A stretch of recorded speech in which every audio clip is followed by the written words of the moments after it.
Bismillahirrahmanirrahim. Assalamualaikum warahmatullahi wabarakatuh. Selamat datang dan selamat bergabung kembali untuk teman-teman yang sementara berjuang di seleksi kompetensi bidang, dan kali ini kita akan membahas terkait dengan keamanan pangan di sarana retail ataupun prosedur-prosedur yang perlu diperhatikan di sarana retail pangan, khususnya untuk yang modern. Tapi biasa juga ini kurang lebih sama materinya dengan retail pangan yang ada di sarana tradisional.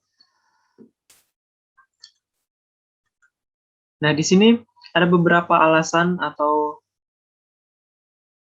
sebab kenapa retail pangan itu perlu diterapkan, di mana pertama adalah globalisasi perdagangan pangan, kemudian juga rantai suplai pangan yang panjang dan kompleks. Yang ketiga, peluang perpindahan risiko dalam produk pangan yang diperdagangkan. Selanjutnya ada peningkatan konsumsi pangan hasil olahan pabrik. Kemudian ada retail pangan berkembang dan menjamur, dan makan di luar rumah semakin digemari oleh konsumen. Nah, alasan-alasan inilah yang menjadi pemicu kenapa pengawasan obat dan makanan khususnya untuk retail pangan ini diterapkan dan juga menjadi concern di Badan POM. Nah, sistem pengawasan yang efektif dan tangguh itu perlu dilakukan dan perlu diterapkan, di mana hal ini tentunya pertama akan melindungi kesehatan masyarakat terhadap potensi risiko bahaya pangan, karena memang pangan itu akan kita konsumsi dan langsung masuk ke dalam tubuh kita. Jadi betul-betul harus kita pastikan bahwa pangan yang kita konsumsi jauh dari risiko yang bisa menyebabkan potensi terjadinya foodborne disease ataupun foodborne illness, yaitu penyakit ataupun kesakitan yang disebabkan oleh konsumsi pangan. Baik, selanjutnya, kemudian ada jaminan fair trade. Kemudian selanjutnya yang terakhir adalah jaminan keamanan dan mutu pangan dan dari dan keluar negeri. Jadi yang kedua tadi, jaminan fair trade itu perdagangan yang fair atau yang adil, dan yang terakhir ini produk makanan kita yang selama ini memang bukan hanya dijual atau diedarkan di dalam negeri, tetapi juga sudah banyak produk pangan yang diedarkan di luar negeri, maka jaminan keamanan dan mutu harus tetap diawasi oleh Badan POM. Nah, kenapa retail pangan? Retail pangan merupakan garda terdepan keamanan dan mutu pangan di tingkat peredaran, karena memang langsung ke konsumen. Kemudian bagian tidak terpisahkan dari penjaminan keamanan pangan atau farm to table, kemudian penjaminan keamanan pangan melalui penyediaan produk yang sesuai dan sudah terdaftar, meminimalkan peredaran produk yang tidak aman dan berkualitas.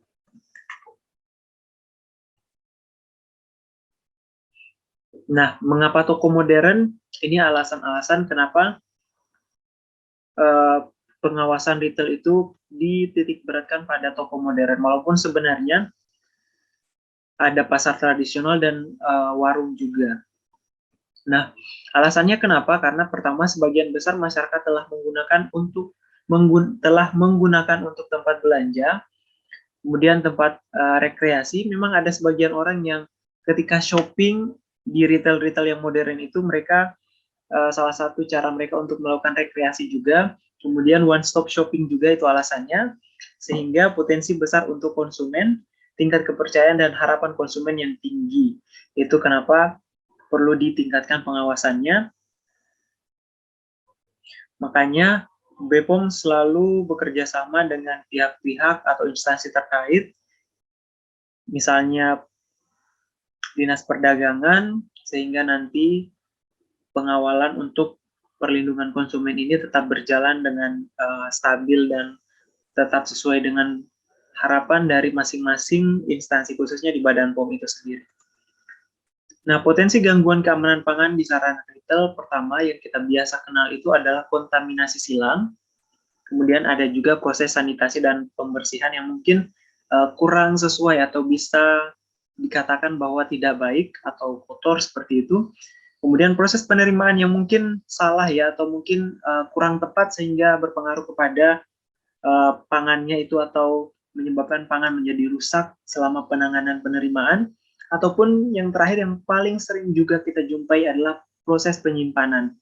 Bisa jadi penyimpanan letaknya tidak sesuai, misalnya berdekatan dengan produk sabun biasanya yang akan mempengaruhi kandungan dari pangan, atau mungkin ada pangan yang suhunya harus dipertahankan di suhu sekian, tapi karena memang kondisi penyimpanan yang tidak sesuai, sehingga berpengaruh kepada kualitas pangan tersebut. Nah, pengawasan yang perlu dilakukan adalah pengawasan sehingga nanti produknya bebas dari risiko-risiko yang 4 ini. Nah, untuk inspeksinya, ada beberapa titik kritis yang bisa dilakukan yang dapat menyebabkan tadi gangguan keamanan pangan, makanya itu ada identifikasi dan intervensi faktor risiko yang perlu dilakukan, kemudian pengelompokan area berdasarkan potensi risiko dan tindak pencegahan dan pengendalian risiko. Nah, inilah inspeksi pada titik-titik kritis yang bisa menjadi potensi gangguan keamanan pangan tersebut. Nah, di sini ada Undang-Undang Nomor 12 2018 tentang pangan. Beberapa informasi di pasal 71 ayat 2 kita bisa lihat bahwa dikatakan bahwa setiap orang yang menyelenggarakan kegiatan atau proses produksi, penyimpanan, pengangkutan, dan atau peredaran pangan wajib memenuhi persyaratan sanitasi dan menjamin keamanan pangan dan atau keselamatan manusia. Makanya betul-betul Badan POM selalu gencar-gencar melakukan pengawasan di sarana-sarana termasuk retail modern tersebut. Nah, pada pasal 90 diketahui bahwa setiap orang dilarang mengedarkan pangan tercemar, termasuk dalam definisi pangan yang tercemar adalah pangan yang sudah kedaluarsa. Nah, jadi pangan yang tercemar itu bisa dikatakan juga adalah pangan kedaluarsa karena kenapa? Karena pangan yang sudah kedaluarsa tidak bisa dijamin bebas dari kontaminasi, khususnya yang berbau mikroorganisme ya. Jadi mungkin pangan yang kedaluarsa ini sudah banyak mikroorganisme karena memang di tanggal atau di waktu tersebut pabrik tidak bertanggung jawab lagi terhadap keamanan dan mutu dari produk yang diperdagangkan. Makanya titik kritis untuk di poin pasal 90 ini adalah kedaluarsa tersebut. Nah, untuk peraturan pemerintah nomor 24 tahun 2004 juga disebutkan terkait dengan keamanan, mutu, dan gizi pangan. Pada pasal 2 ayat 1, dikatakan bahwa setiap orang yang bertanggung jawab dalam penyelenggaraan kegiatan pada rantai pangan yang meliputi proses produksi, penyimpanan, penggunaan, pengangkutan maksudnya, dan peredaran pangan wajib memenuhi persyaratan sanitasi sesuai ketentuan peraturan perundang-undangan yang berlaku. Kemudian pada pasal 3 huruf E, pemenuhan persyaratan sanitasi di seluruh kegiatan rantai pangan dilakukan dengan cara menerapkan pedoman cara yang baik. Salah satunya adalah cara retail pangan yang baik. Jadi, pedoman-pedoman ini sebenarnya bukan hanya retailnya, ada juga selama proses produksinya juga ada. Biasa kita kenal dengan cara produksi pangan olahan yang baik untuk produk pangan. Untuk obat misalnya cara produksi obat yang baik atau CPOB dan sebagainya. Nah, memang ada panduan-panduan yang perlu diperhatikan oleh pemilik sarana sehingga nanti produknya betul-betul aman dan berkhasiat ketika sampai ke masyarakat. Nah, di sini di peraturan pemerintah juga nomor 28 tadi tahun 2004 mohon maaf, pada pasal 8 ayat 1 dan 2, di mana pada ayat 1-nya dikatakan bahwa pedoman cara retail pangan yang baik sebagaimana dimaksud pada pasal 3 huruf E adalah cara retail yang memperhatikan aspek keamanan pangan antara lain. Jadi ini aspek-aspek yang perlu teman-teman ketahui. Pertama itu cara penempatan pangan. Oke, jadi cara penempatannya juga seperti yang saya katakan bahwa harus betul-betul mencegah adanya nanti potensi kontaminasi silang. Kemudian poin B-nya, pengendalian stok penerimaan dan penjualan sehingga nanti produk itu tidak tumpuk tindih ya. Jadi yang diorder ataupun yang dipesan oleh suatu sarana memang betul-betul yang kurang atau stoknya sudah menipis seperti itu. Kemudian C, pengaturan rotasi stok pangan sesuai dengan masa kadaluarsa atau biasa kita kenal dengan FIFO. first expired, first out. Dan mengendalikan kondisi lingkungan penyimpanan pangan khususnya yang berkaitan dengan suhu, kelembaban, dan tekanan udara. Nah, karena memang kondisi ini adalah kondisi yang rawan pertumbuhan mikroorganisme, makanya harus betul-betul disesuaikan. Untuk poin ayat 2, pedoman cara detail pangan yang baik sebagaimana yang dimaksud pada ayat 1, ditetapkan oleh Kepala Badan POM tentunya sesuai dengan peraturan perundang-undangan yang berlaku. Nah, Perkab POM nomor HK 10569 pedoman cara detail pangan yang baik ini memuat beberapa persyaratan, diantaranya adalah sumber daya manusianya, rancangan bangunan fasilitas, pembersihan dan sanitasi serta pemeliharaan fasilitas retail pangan, ada juga penerimaan dan pemeriksaan pangan, penyimpanan pangan, penyiapan pengemasan pelabelan, penyusunan pemajangan dan penyerahan pada konsumen, produk kadaluarsa, dan pengaturan rotasi stok pangan, penyimpanan dan penggunaan bahan kimia, pencatatan dan dokumentasi. Jadi betul-betul di cara retail pangan yang baik di Perkab POM ini sangat detail informasinya sesuai dengan peraturan perundang-undangan tentunya, sehingga nanti tidak ada alasan buat para pelaku usaha khususnya distributor yang melakukan praktek retail pangan tersebut untuk tidak mengetahui, karena memang kita sudah keluarkan di BPOM itu sudah keluarkan di JDIH-nya informasi-informasi tentang praktek-praktek cara retail yang baik. Jadi betul-betul harus dibaca oleh seluruh pelaku usaha. Nah, untuk sumber daya manusianya memang harus memahami terkait keamanan pangan dan upaya untuk menjamin keamanan pangan tersebut seperti apa, makanya pelaku usaha atau karyawan juga itu harus dibekali dengan informasi dan ilmu. Kemudian menjaga kebersihan pribadinya karena bisa berpotensi kepada kontaminasi silang untuk pangan tentunya. Nah, untuk proses penerimaan, transportasinya harus diperhatikan terkait dengan kebersihan, pencegahan kontaminasi, dan suhu jika untuk kategori pangan yang memang suhunya perlu dipertahankan. Kemudian ada checklist. Nah, checklist ini adalah tagline dari Badan POM yang biasa kita kenal dengan K ini kemasan, harus betul-betul dipastikan kemasannya masih bagus, tidak ada yang rusak. Kemudian L, labelnya betul-betul harus diperhatikan informasi di label, dan untuk produk SNI wajib dicantumkan juga. Untuk I, ada izin edar. Biasa kalau pangan dalam negeri itu izin edar atau kodenya itu ada MD, kalau untuk yang dari luar negeri atau ML, itulah untuk izin edarnya. Yang keempat adalah kedaluarsa atau masa simpan ya.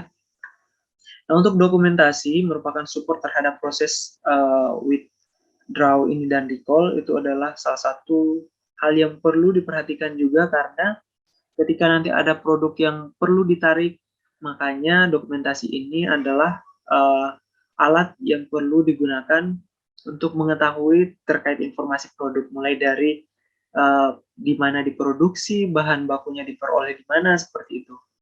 Itu yang perlu diperhatikan. Nah, untuk kemasan, proses penerimaan tadi adalah seperti kita ketahui bahwa kemasan ini adalah bahan untuk mewadahi atau membungkus pangan baik bersentuhan langsung maupun yang tidak langsung dengan pangan. Jadi yang bersentuhan langsung dengan pangan itu disebut sebagai kemasan primer. Kemudian yang tidak langsung, misalnya ada dosnya, itu disebut sebagai kemasan sekunder. Nah, kenapa kemasan perlu diperhatikan? Beberapa alasan pentingnya. Yang pertama adalah mempengaruhi umur simpan juga atau batas kadaluarsa produk, melindungi produk dari kontaminasi atau tercemarnya produk dari lingkungan, dan menentukan kualitas dari isi. Jadi kalau kemasannya juga jelek, otomatis isinya juga akan terpengaruhi. Nah, contoh kemasan-kemasan yang rusak itu misalnya di sini kita bisa lihat di kemasan air minum itu rusak ya, jadi terbuka. Kemudian ini produk kaleng itu biasanya penyok kemasannya atau mungkin berkarat. Dan untuk yang plastik seperti ini bisa ada timbul kebocoran atau mungkin karena gigitan tikus, kurang lebih seperti itu yang perlu diperhatikan. Nah, yang perlu diperhatikan dalam kondisi kemasan itu, Pertama, tidak lusuh atau warnanya tidak pudar, kemudian tidak mengembung, tidak berkarat, dan lain-lain. Nah, untuk tidak mengembung ini teman-teman, kalau misalnya kita sering lihat produk yang snack yang mengembung, itu bukan yang masuk di kategori ini ya. Malah kalau itu harus memang mengembung, dan kalau misalnya dia sudah tidak mengembung, itu malah yang perlu diperhatikan. Jadi yang mengembung ini perlu teman-teman ketahui juga, harus diketahui. Misalnya kita bisa jumpai di produk kaleng misalnya ya. Biasanya kalau susu kemasannya mulai mengembung dari biasanya, nah itu perlu diperhatikan karena mungkin bisa ada aktivitas mikroorganisme sehingga menghasilkan udara di dalam dan udaranya terperangkap di situ, makanya menghasilkan bentuk gelembung di kemasan. Itu yang dimaksud ya. Kemudian tidak bocor juga, tidak robek, tidak penyet, dan tidak luntur. Karena memang kenapa tidak luntur diperhatikan, karena di kemasan itu mencantumkan label yang memuat informasi terkait produk. Jika kemasannya luntur, otomatis informasi produknya juga tidak akan kita tahu ya. Kemudian seperti ini juga ada gambar jamur di roti, itu biasa kita jumpai. Jadi sebelum berbelanja produk-produk seperti roti atau bakery, teman-teman harus perhatikan kemasannya dan isinya, jangan sampai ada jamurnya yang memang warnanya ataupun wujudnya itu kurang lebih mirip dengan produknya. Jadi perlu diperhatikan. Kemudian izin edar seperti yang saya sebutkan tadi, bahwa izin edar di BPOM itu ada MD dan ML. MD ini untuk dalam negeri, ML untuk yang impor atau dari luar negeri. Kemudian ada juga izin edar pangan yang diterbitkan dari Dinas Kesehatan, Dinas Kesehatan yang dikeluarkan dari Bupati atau Wali Kota atau Dinas Kota, Dinas Kabupaten, seperti itu. Itu ada PIRT, Pangan Industri Rumah Tangga kepanjangannya. Kemudian juga ada izin edar Kemtan ya, dari Kementerian Kesehatan ke Kementerian Pertanian. Biasanya ini untuk produk-produk segar, seperti sayur segar, daging segar, seperti itu. Nah, untuk proses penerimaan, tentunya teman-teman harus lihat labelnya, harus diperhatikan betul-betul informasinya harus sesuai dengan peraturan. Kemudian ini ada beberapa informasi yang perlu diperhatikan.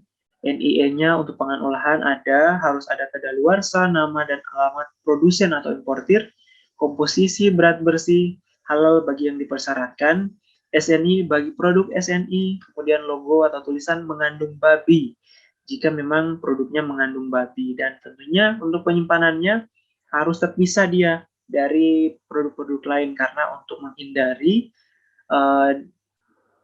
ada konsumen yang tidak tahu atau tidak paham atau tidak familiar dengan produk tersebut, jangan sampai salah ambil dan dia ternyata tidak seharusnya mengonsumsi pangan yang mengandung babi, seperti itu.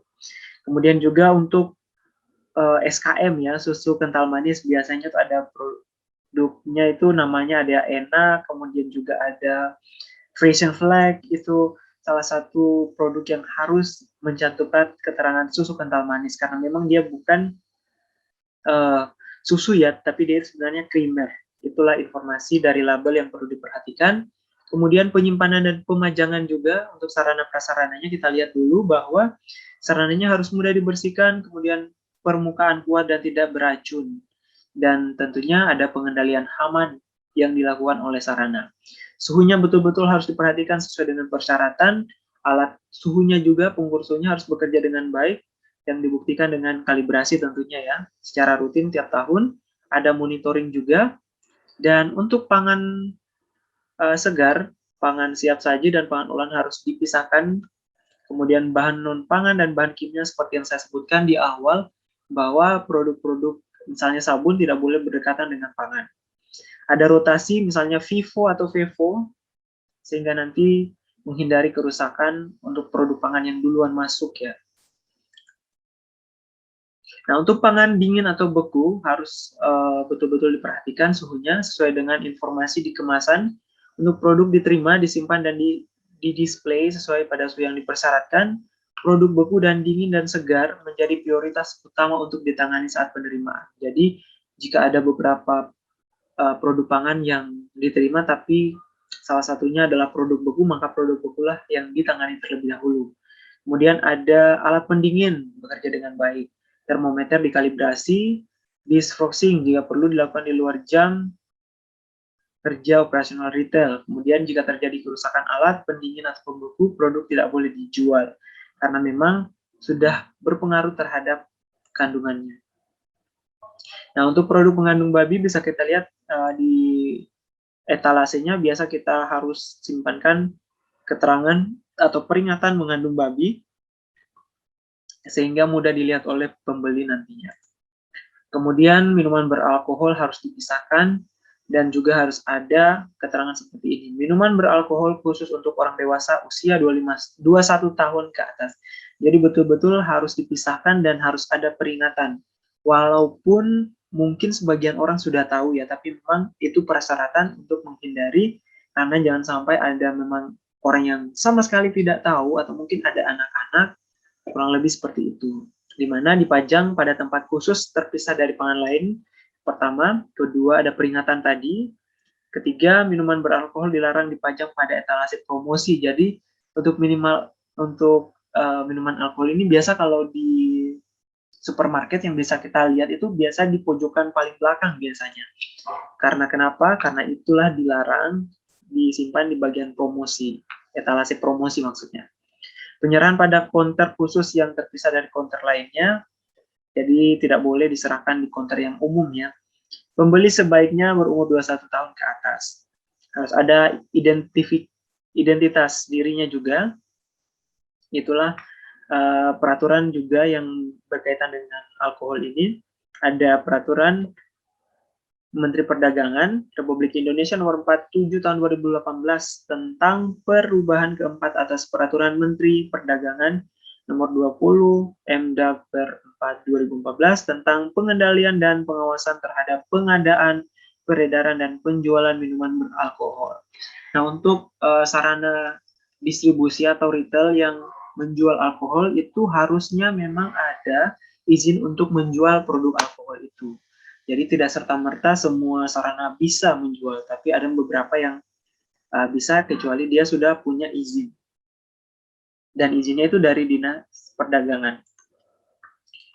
Nah, ini informasi yang perlu teman ketahui juga, biasanya di kemasan itu ada pangan iradiasi, harus dicantumkan di kemasan, ada pangan rekayasa genetik, atau pangan organik. Nah, untuk masing-masing istilah ini, kita ketahui bahwa pangan iradiasi adalah produk curah tidak dikemas apabila diiradiasi, maka harus diberi tanda keterangan tulisan pangan iradiasi, tujuan iradiasi, dan logo iradiasi. Kemudian penetapan terpisah di antara pangan iradiasi dan non-iradiasi, penempatannya dipisah. Untuk pangan rekayasa genetik juga harus diberi label yang jelas, informasi di tempat pada wadah atau tempat yang berdekatan dengan wadah. Kemudian ini ada organik. Retailer bertanggung jawab atas kebenaran klaim produk. Jadi kalau diklaim bahwa produk itu organik, betul-betul harus dijamin oleh retailernya. Kemudian ada bukti yang harus disertakan, yaitu sertifikat organik dari lembaga sertifikasi yang diakui pemerintah. Pangan memenuhi persyaratan perundang-undangan. Nah, itu informasi dan persyaratan untuk ketiga pangan ini. Nah, kenapa recall? Nah, recall dilakukan untuk melindungi masyarakat dari pangan yang dapat merugikan atau membahayakan kesehatan dan serta pemalsuan pangan. Menarik pangan yang tidak memenuhi persyaratan keamanan mutu gizi serta label pangan, menginformasikan otoritas yang relevan mengenai permasalahan yang terjadi. Nanti recall ini kita biasa jumpai ketika pangan sudah beredar di pasaran. Alasan-alasannya biasanya seperti dijelaskan bahwa ketika melakukan pengujian, kita kan di BPOM itu selalu menguji produk yang sudah beredar walaupun sudah diuji di tahun pertama misalnya, tapi kita tetap harus uji di waktu tahun-tahun selanjutnya karena mencegah atau menghindari adanya praktik dari pelaku usaha yang curang, misalnya kandungan gizinya sudah mulai berubah atau ada penambahan lain. Nah, makanya ketika ditemui masalah di lapangan, dilakukanlah recall ini. Dan selanjutnya kita ke pembahasan yang bertanggung jawab melakukan penarikan produk pangan itu siapa sih sebenarnya. Nah, di sini jelaskan bahwa setiap orang yang memproduksi atau yang memasukkan pangan ke dalam wilayah Indonesia. Jadi itu bisa produsennya, importirnya, atau distributornya. Jadi yang bertanggung jawab itu adalah orang-orang ini. Nah, karakteristik dari recall itu ada yang sukarela, ada yang wajib. Jadi kalau sukarela ini dilaksanakan oleh pelaku usaha tanpa perintah dari otoritas. Jadi kalau mereka memang di proses produksinya sendiri, internalnya mungkin ada kesalahan, jadi mereka bisa langsung recall produknya tanpa diperintah atau tanpa ada perintah dari pemerintah, kemudian juga tidak berkewajiban untuk melaporkan karena memang ya ini dilakukan karena keinginan sendiri atau sukarela. Kemudian yang wajib itu dilakukan atas perintah otoritas. Biasa kalau ada temuan di lapangan, kemudian tindak lanjut hasil dari pengawasan. Nah, itu untuk yang wajib. Withdrawal tadi ini penarikan produk kadaluarsa, seperti yang kita sebutkan di awal. Retailer memiliki kebijakan penarikan produk untuk consumer expiry date, kemudian store expiry date, dicantumkan dalam label. Produk yang melewati store expired tidak boleh lagi dipajang meski belum melewati consumer expired date.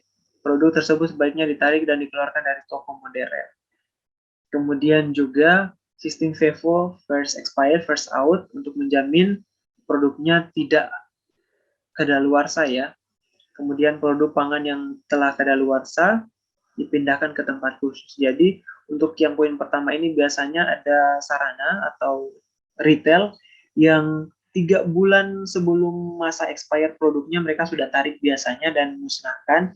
Itu adalah alasan-alasan yang dilakukan karena biasanya kalau dipajang, karena dipajang itu membutuhkan waktu, tidak langsung laku ya. Jadi kalau dipajang berbulan-bulan ternyata ada kelalaian dari petugasnya yang tidak membuka atau tidak memisahkan produk yang sudah expired, itu bisa saja ada masyarakat yang salah mengambil dan salah mengonsumsinya walaupun sudah expired. Makanya biasanya ada kebijakan untuk pelaku usaha itu biasa 3 bulan sudah ditarik untuk yang produk-produk yang mau expired, dekat-dekat dengan waktu expired. Oke, untuk ketertelusuran ini betul-betul harus jelas karena memang ini adalah informasi syarat penerapan penarikan pangan yang efektif, maka setiap produsen, importir, dan distributor pangan harus memiliki sistem ketertelusuran pangan. Karena memang ketika ada temuan, bisa kita ketahui dengan adanya ketertelusuran ini yang baik, kita bisa tahu bahwa oh masalahnya ada di rantai ini, misalnya di bahan bakunya kah, atau di proses produksinya, atau dari handlingnya, atau dari sarana distribusinya, kurang lebih seperti itu. Sistem ketertelusuran dan recall. Itu bisa dari bahan bakunya, atau proses produksinya, produk jadi, dan retail. Nah, bahan bakunya itu bisa dilihat siapa kira-kira pemasoknya, untuk tiap bahan baku dan beberapa banyak yang berasal dari pemasok tersebut. Nah, itu yang perlu diketahui. Kemudian dari proses produksinya, bisa dari batch-nya, kode produksinya atau kode lot-nya, kapan diterima, dan expired date. Cara produksinya seperti apa, mungkin suhunya yang bermasalah, line mesinnya, penimbangan, kemudian catatan pengendalian mutu dan keamanan, misalnya pengujian juga seperti itu, kemudian catatan penyimpanan, kondisi penyimpanan atau stok. Kalau produk jadinya itu biasa siapa distributornya itu yang menjadi pertimbangan. Catatan distributor produk, ada jumlah yang harus diketahui, identitas produk jadi per distributor, dan yang terakhir ada retail, yaitu menyediakan data jumlah barang yang bisa ditarik pada saat recall maupun mock recall. Nah, ini informasi yang perlu diketahui supaya nanti tidak semua produk yang ditarik ya yang bermasalah saja, atau misalnya yang lot atau kode batch yang mana yang bermasalah. Kemudian ini istilah dan jenis ketertelusuran, ada telusur mundur, ada telusur maju. Telusur mundur ini bisa kita lihat atau biasa disebut dengan backward traceability. Kemudian maju tadi forward traceability ya. Oke, maaf tadi. Nah, tindak lanjutnya untuk sarana-sarana ataupun retail yang bermasalah, itu pertama tentunya bukan dari Badan POM itu tidak langsung menindaki, tapi ada namanya pembinaan, edukasi kepada pelaku usaha. Kemudian ketika tidak diindahkan, maka ada surat peringatan. Peringatan pertama, ketika ada pelanggaran lagi, surat peringatan keras. Nah, setelah itu kalau misalnya tetap melanggar, ada rekomendasi pencabutan izin untuk sarana. Dan kalau misalnya tetap ada praktik yang ilegal, maka akan diprojustisia. Kemudian tahapan terhadap produk yang bermasalah. Nah, ada pengambilan di tempat, pemusnahan, dan pemusnahan itu tidak dimusnahkan sembarang, tapi harus disaksikan oleh petugas Badan POM. Kemudian pengembalian produk ke supplier atau distributor dengan disertai bukti return. Jadi dengan sampai ke petugas Badan POM disampaikan hanya secara lisan, misalnya produknya sudah kita return ke distributor, tapi tidak ada buktinya. Bisa saja pelaku usahanya cuman asal-asalan menjawab dan tidak melakukan kegiatan returnnya ya, tetap produknya dijual walaupun sudah bermasalah. Nah, itu makanya kenapa harus ada bukti returnnya. Nah, itulah informasi yang perlu teman-teman ketahui berkaitan dengan retail pangan yang baik, khususnya di sarana modern. Di sini ada informasi atau quotes ya, sedikit informasi, amankan pangan dan bebaskan dari produk dari bahan berbahaya. Bahannya itu ada biologis, fisik, bahaya, kimia, dan tentunya ketika nanti produknya sudah terjamin dengan baik, otomatis sarana itu telah menerapkan cara retail pangan yang baik. Nah, itulah informasi yang mungkin pada kesempatan ini bisa saya sampaikan. Semoga bermanfaat tentunya dan semoga bisa memberikan informasi buat teman-teman yang sementara belajar untuk tes SKB. Sampai jumpa. Billahi taufiq wal hidayah. Wassalamualaikum warahmatullahi wabarakatuh.